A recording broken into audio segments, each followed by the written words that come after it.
So, eto na siya guys, yung aking abdominal trainer glider machine na version 5.0 na red yung kulay. I don't know kung red ba talaga yung dumating, yung binigay sa akin. Pero red yung in-order ko sa online. So, online, galing siya sa aking online seller.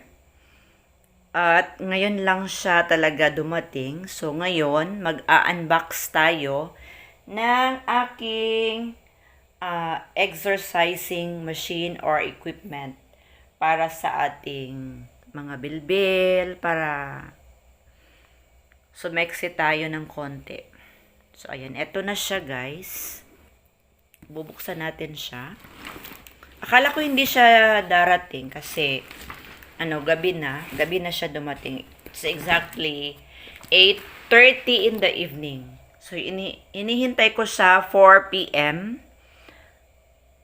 to 5 p.m. Pero dumating siya at exactly 8:30 p.m.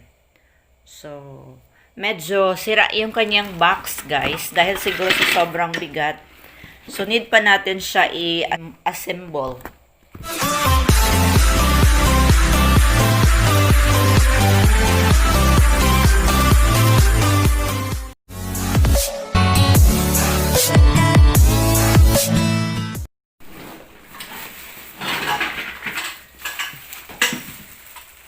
Ayan siya.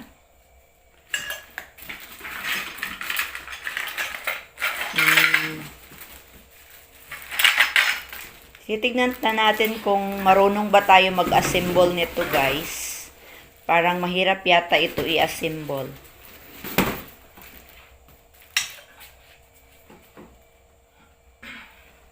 So, eto na siya, guys. Yung mga parts niya.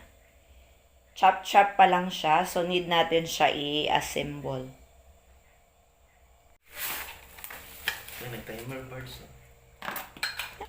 Sana ka magpatil.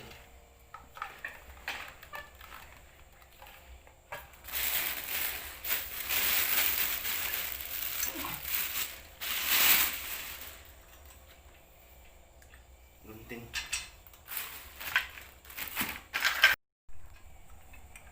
So, eto yung kanyang manual, guys. So, gagayahin lang natin kung paano siya i-assemble.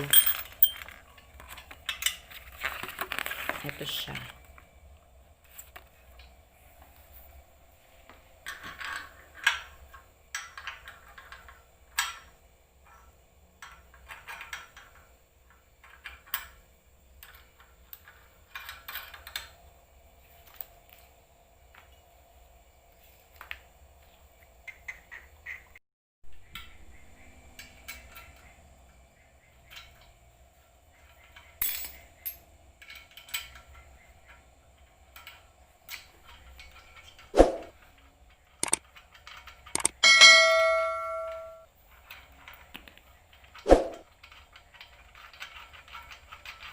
Inilagay pala silang tools.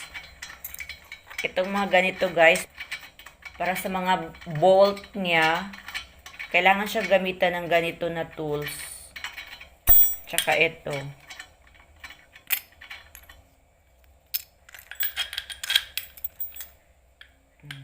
Ito siya. Kailangan siyang gamitan ito. So, ginagamitan siya ng ganyan na tools, guys, para mas lalong humigpit yung tornilyo.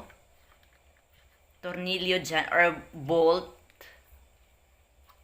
O, ayan. Ginagamitan siya ng ganyan na tools, or tool. O, ayan, mahigpit na siya. Kasi may thread yung mga tornilyo. Ayan.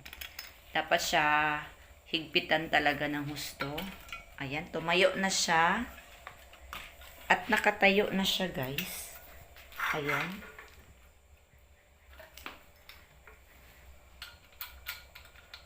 Ang bilis. Expert talaga tong taga-assemble ko. Ang dali. Super bilis.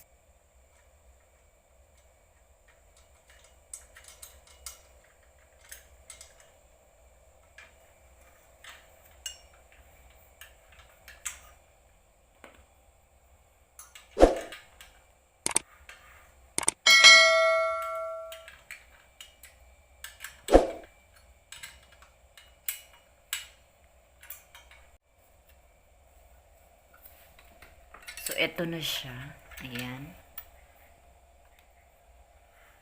May kulang ang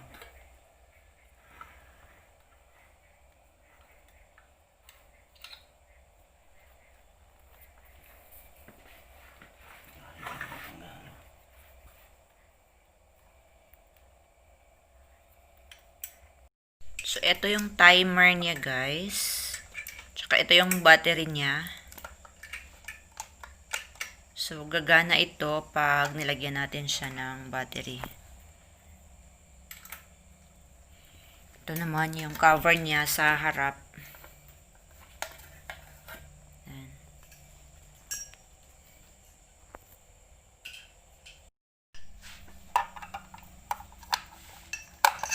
Lalagyan natin siya ng battery. Susubukan natin kung ayan na, gumana na siya.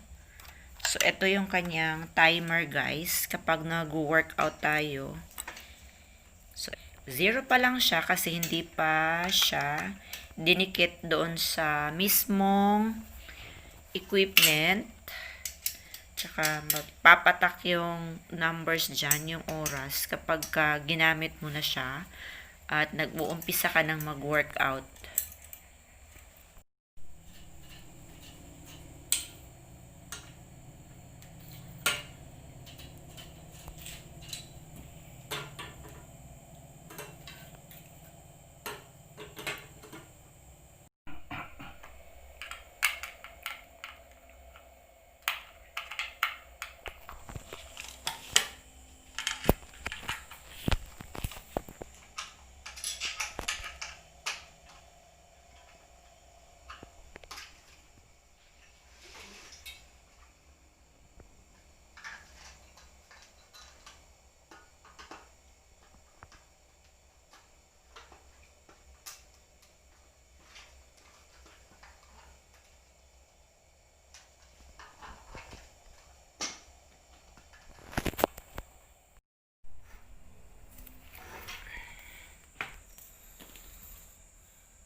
So, eto na siya, guys. Tapos na siyang ma-assemble.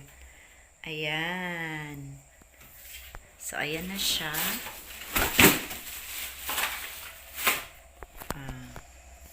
So, eto na siya.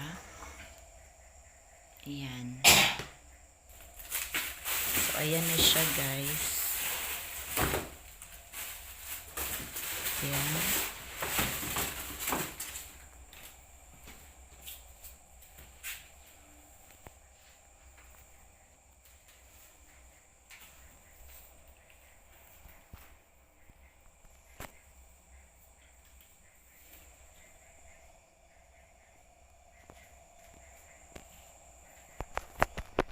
Ito yung kanyang timer. Ito yung hawakan ng kamay. So, ayan. Doon mo ilalagay yung iyong paa pag nag-workout ka. Ayan na.